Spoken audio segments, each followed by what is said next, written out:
just ahead on CTV News. The county executive talks about the state of the economy in Prince George's County. I'm Byron Scott. We'll tell you what she said coming up next. Forget about homework or tests because it's finally time for summer break. I'm Katara Jones. I'll have all the details on the school district's last day of school. And Father's Day is this weekend. We take a look at how the county gives back to fathers in need. Those stories and more coming up next on CTV News.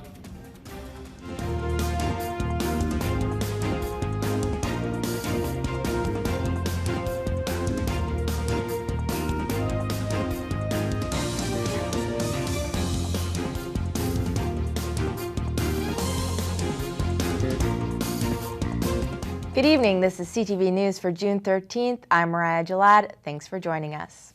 The Greater Prince George's Business Roundtable held its annual State of the Economy address. Hundreds of business leaders, lawmakers, and others gathered for the annual event, which featured County Executive Angela Alsobrooks.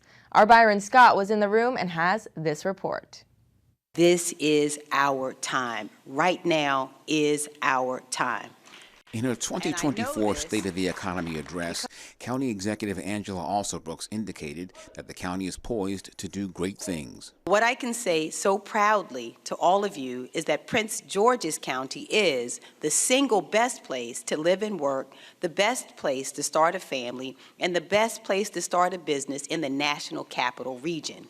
She pointed out the new FBI headquarters coming to Greenbelt, saying it will have an economic impact on Prince George's, similar to the Pentagon's impact on Virginia and the NIH on Bethesda. Federal investment helped make these two of the wealthiest places on earth. And now, with the help of our federal and state delegations, Prince George's County will have its very own transformative, large-scale federal investment. The county executive highlighted the $198 million secured from Annapolis this session and the projects it will fund.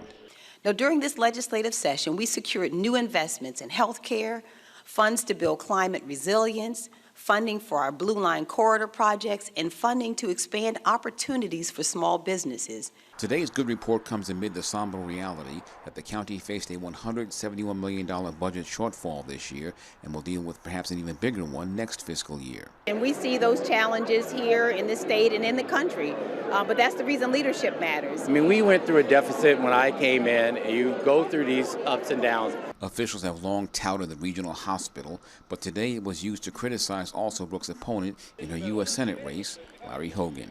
Did you know that it has fewer beds than our old hospital in Cheverly? This is what creates the long wait times, and guess what?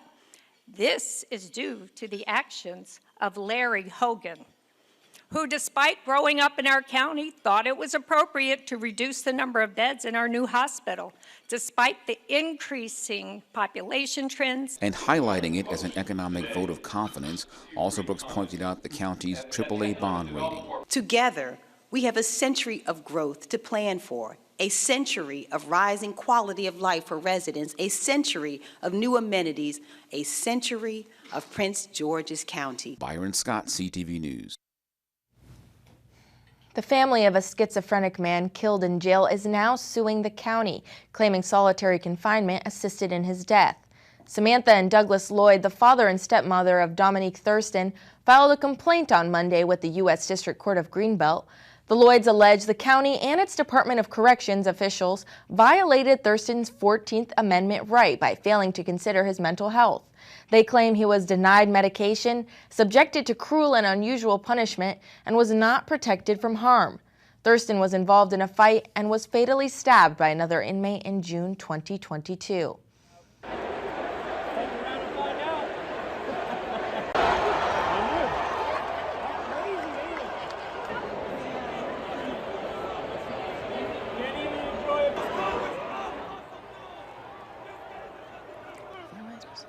Chaos arose at the congressional baseball game as protesters stormed the field Wednesday night.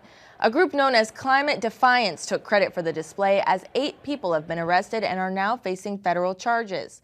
The annual charity game has had other controversies in the past several years, as a gunman opened fire on the Republican team's practice back in 2017. After the interruption, Republicans went on to beat their Democratic colleagues 31-11. The first congressional baseball game was held back in 1909. And an update in the fatal crash that claimed the life of a motorcyclist in Rosaryville.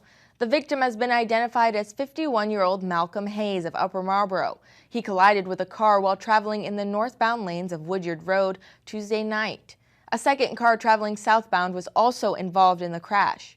The drivers of both cars remained on the scene of the accident and did not sustain any injuries. Anyone with information may leave an anonymous tip by calling 1-866-411-TIPS. Well, if you talk to a student, they'll probably tell you today is an important day on their calendar. That's right, PGCPS marked the last day of school for county kids today. CTV's Katara Jones is outside of Ardmore Elementary School with more. Prince George's County school kids are officially out for summer break. I'm outside of Ardmore Elementary School where students here and across the county were let out 3 hours early. We watched as many young students walked home from school or got picked up by a loved one. PGCPS, which is the 20th largest school district in the country, has more than 133,000 students. CTV News spoke to some students as they headed home for summer break. And tell me, what did you learn this school year? I learned that you should not be a bully and be kind to people and share with your toys. Okay, that's really good lessons. And what did you just finish kindergarten or first grade? First grade. First grade. So you're going to second grade next year? Yes. Okay, so tell me, what are your summer plans? I'm gonna ask my mom if we can go to the pool, and I'm gonna play with my baby brother. We draw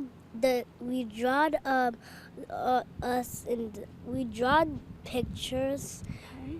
So you drew a lot of pictures this school year. Did you have a lot of fun? Did you enjoy hanging out with your classmates this year? Yeah. Yeah. Okay. So what are your plans this summer?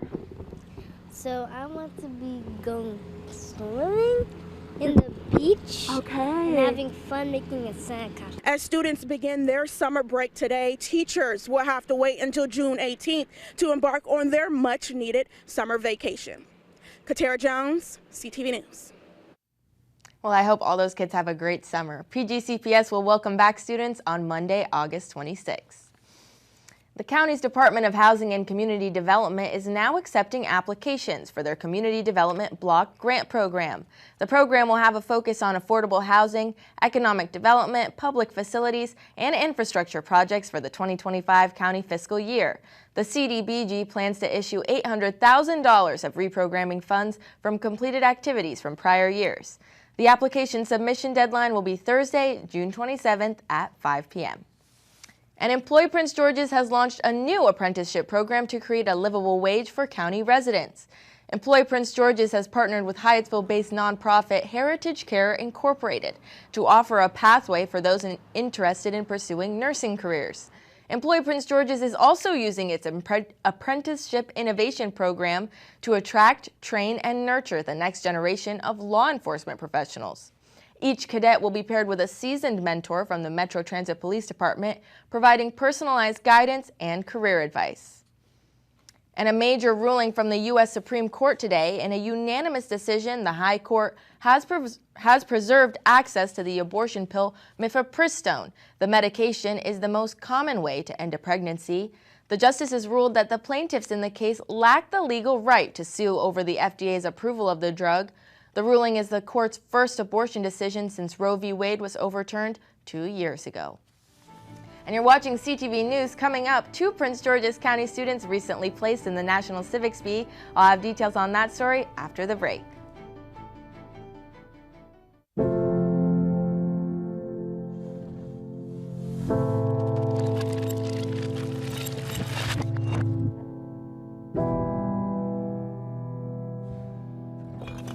If alcohol builds a wall around you that doesn't let you see where you're going, that keeps you feeling isolated and alone, that makes you feel hopeless,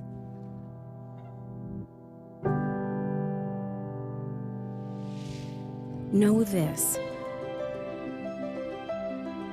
We're here to help if you want us to. It's never too early or too late to ask for help with a drinking problem. Alcoholics Anonymous. There is a way out. For more information, visit aa.org and download the Meeting Guide app. Welcome back. Congratulations are in order for the winners of the Maryland National Civics Bee. If you take a look at your screen, you can catch the top 3 winners who were awarded cash prizes. First and second place went to Gianna and Dominic, both 8th graders from right here in Prince George's. All 15 finalists were given brand new laptops for their efforts throughout the competition. The event took place last Saturday at Bowie State University. Congratulations again to Gianna and Dominic. And St. John Properties and Somerset Companies held their ribbon-cutting ceremony for their joint development, Aspen at Melford Town Center. The $150 million development will feature nearly 400 luxury multifamily units in Bowie. Amenities will include a fitness center, a 2-story community room, an indoor dog park, and more. Aspen at Melford Town Center will also launch a unique program that guarantees utility rates for electric, gas, and HVAC for the first year of your lease. And Prince George's nonprofit A New Inspired Change is partnering with WellPoint, Maryland to host their 13th annual Father's Day Luncheon. The luncheon has provided support for fathers in the area who are either homeless or facing other hardships. The partnership helps attendees receive free clothing, including professional attire, interview classes, free haircuts, and other benefits. Program Director Portia Everett spoke about what this partnership means for the organization going into their 13th year. It's a step up for them, but it also makes me feel good because I can see the change. I've seen people who attended my event 13 years ago that are now directors, substance abuse counselors, that are coming back to pour into the men serving in a position where they once were. So it's very inspirational to me. If you'd like to volunteer or donate, visit their website at www.anewinspiredchange.org. And soon, Montgomery County workers will become the highest minimum wage earners in the country. Starting July 1st, large companies in the county will increase their minimum wage to $17.15 an hour. Mid-size employers will increase to $15.50 an hour. However, small employers will remain at the Maryland minimum of $15 an hour. Although the federal minimum wage of $7.25 has not increased since 2009, county executives say increasing minimum wage is a fundamental right.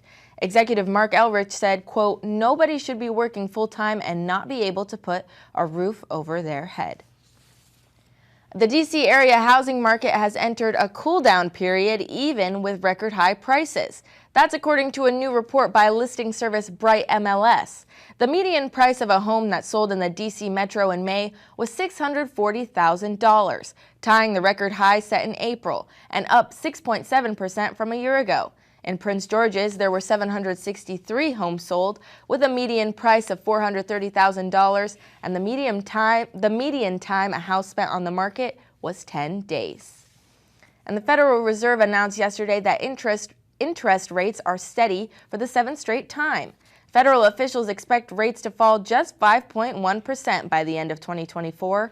While inflation has fallen considerably from its peak, rates are running at a 2.7% pace, well above the central bank's 2% goal.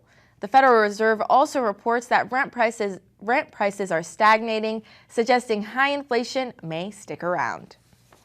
And a new lawsuit claims that a Laurel man dealing with a mental health crisis died of neglect in a Maryland detention center. According to the Baltimore Sun, the lawsuit involves 49-year-old Richard Hall, who was jailed at the Howard County Detention Center back in May of 2021. The lawsuit alleges that Hall was hallucinating and didn't eat or drink for 14 hours before passing away. Video from inside the detention center shows Hall lying naked on the cell floor and shaking for about 2 hours before his death. And in other news, if you're looking to beat the summer heat or get a change of scenery, you won't have to go too far. The Gaylord National Harbor is inviting Prince George's residents to visit this summer at an exclusive lower rate, and with all the activities this hotel has to offer, you'll still have a great vacation, making it a staycation. Forget the stress of travel, catch great views, drinks, and food right here in the harbor. You know, we are the staycation destination here in the DMV. What makes up a good vacation for anybody is going to be having great food, having great entertainment, and being able to relax. And those are all things that you can get right here at the resort without even having to leave our property, which is what makes it so great. It's also so close for people, and we're also making it more affordable. And I got to take an exclusive tour of the hotel's summer offering, so I'll be giving you the scoop on your next summer staycation tomorrow on CTV News. You won't want to miss it. And still to come on CTV News, journalist and author Preston Mitchum Jr. is here to discuss his 2 new books aimed at helping children think positive. Stay tuned.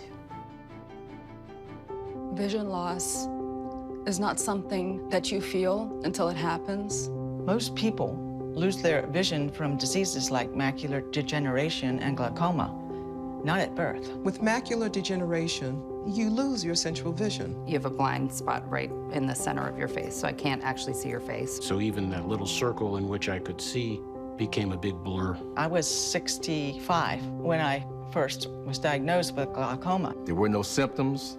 I had no headaches. 3 million Americans have glaucoma, and half don't even know it. 11 million people in the United States have macular degeneration. You lose mobility, independence, changes your entire life.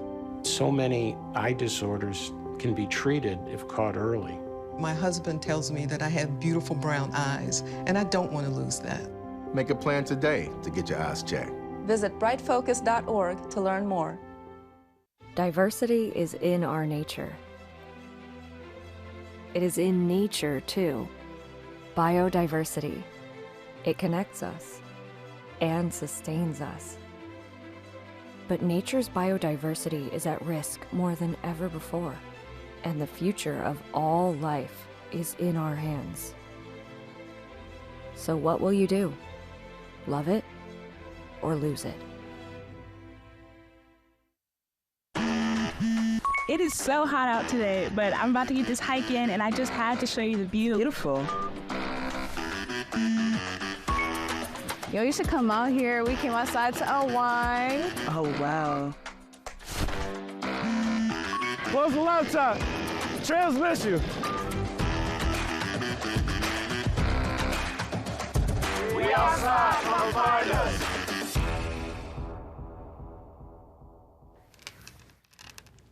Through his Positive Vibes series of books, journalist turned author Preston Mitchum Jr. is trying to make a lasting impact on people's lives. He just released 2 new Positive Vibes for Kids books, one for ages 2 through 7 and the other for ages 9 to 14.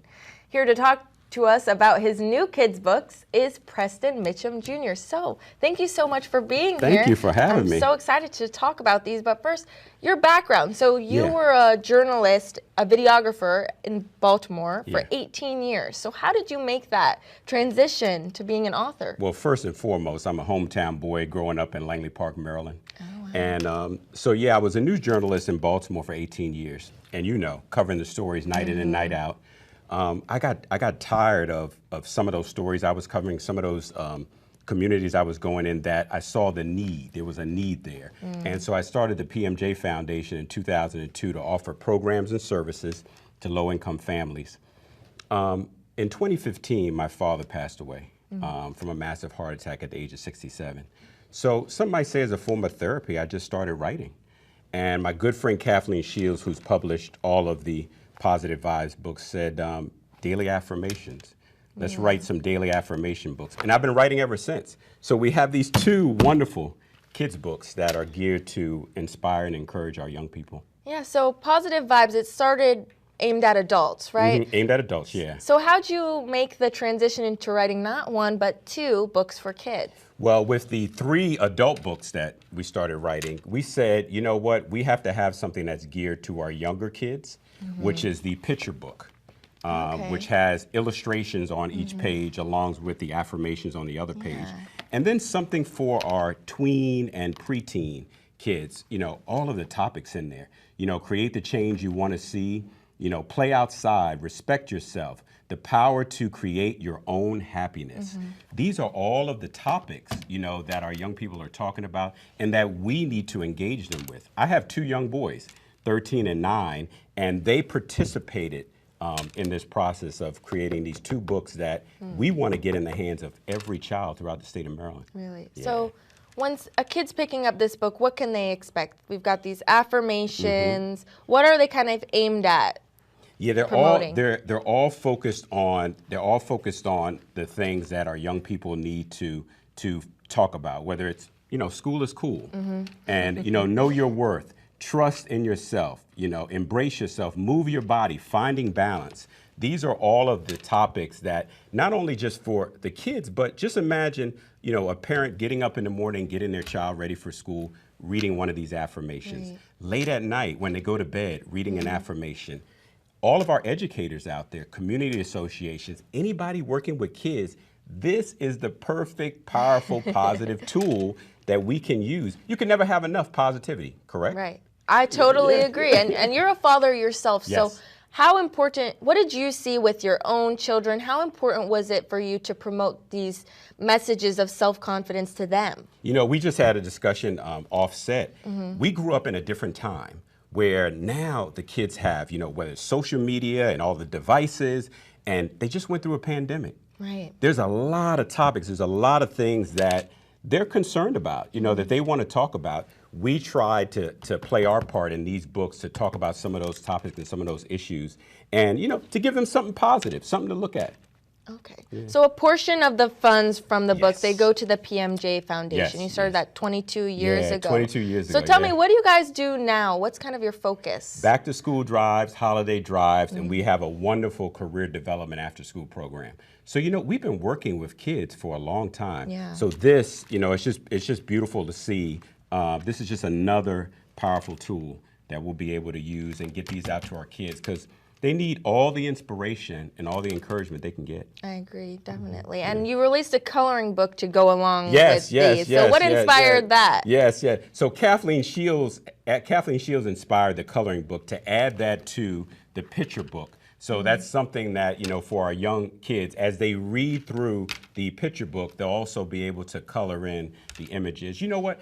When our young people look in the mirror and they see themselves, we want them to say, you know what? You are beautiful, just the way you are. And that's where that coloring book adds in, because they can look and say, you know what? That person kind of looks like me. Yeah. And they can color them in and smile and be really happy about the person that they are. Yeah, that's amazing. And I noticed when we were flipping through this, we see a looks lot good, of different, it looks great, but you see a lot of diverse looking families. Yes, that was so important, yes. I see, that's great, especially for the kids in this community. Yes, It's great yes, to see. yes. All right, thank you so much for being here today. For more information on the Positive Vibes for Kids books, visit pmjfoundation.org. And after the break, Simon Buggs has our Thursday sports page, basketball, and he's bringing us some Summer League highlights. Hey everyone, and coming up in sports, the DeMatha High School boys basketball team takes on Bethesda Chevy Chase in a Summer League matchup, and Commanders quarterback Jaden Daniels speaks on the pressure that's surrounding him. You don't want to miss this. More than 6 million kids in the U.S. have ADHD. Many aren't getting the support they need. At understood.org, we can help. Sometimes in class, the only thing your child can focus on are the thoughts racing through their head. Why can't I just pay attention? Why am I always falling behind? Why do I feel so alone? So different. Your child is looking to you for answers, to help them make sense of it all. But as a parent, you probably have a lot of questions too. What should I do next? Where do I even start? At understood.org, we provide parents with the resources they need to help kids with ADHD thrive. Your child wants to thrive. Be the reason they do.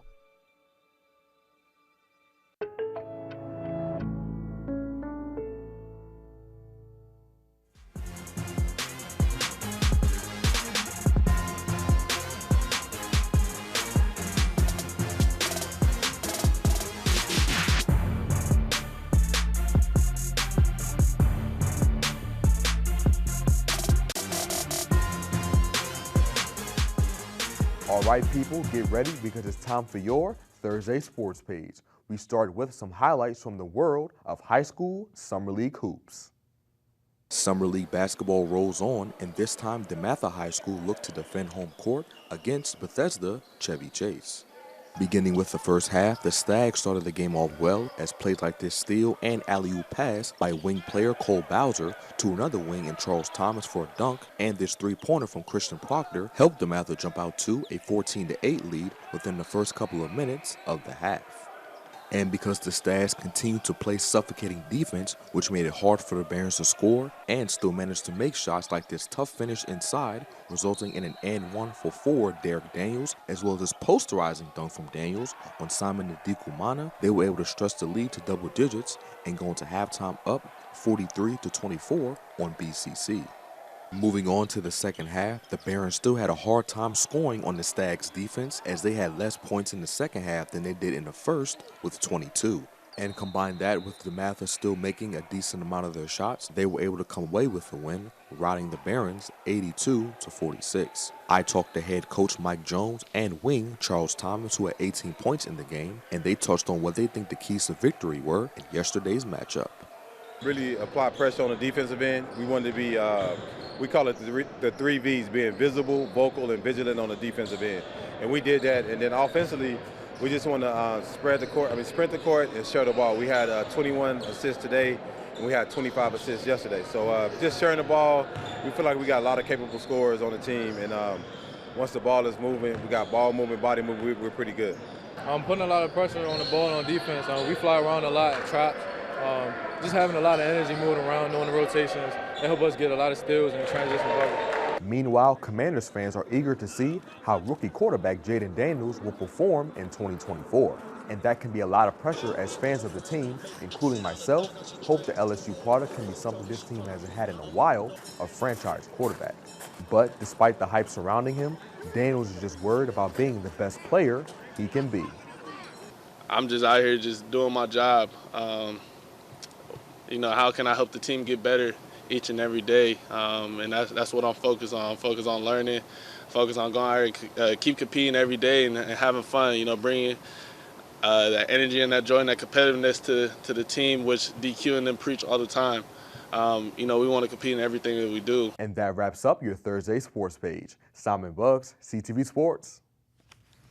All right, thanks, Simon. Now let's get a look at our 3-day weather forecast. Showers are expected later tonight throughout the area. Friday will be hot with a high of 93, but those showers pick back up around 2 p.m. to cool us down. Saturday will be nice and sunny with a high of 86. Sunday's also going to be sunny with a high of 86 and a low of 68. And now for a look at our community calendar. The city of Seat Pleasant is hosting a Juneteenth celebration this Saturday from 1 to 5. Come and experience the joy of freedom. The day will be filled with captivating performances, free food, games, and enlightening speeches that commemorate the vibrant culture and heritage of Juneteenth. The event takes place at Goodwin Park. For more information, contact Talisha Mahone at 240-960-6918. And that wraps up CTV News for now. Thanks for joining us. We'll see you again tomorrow. Good night.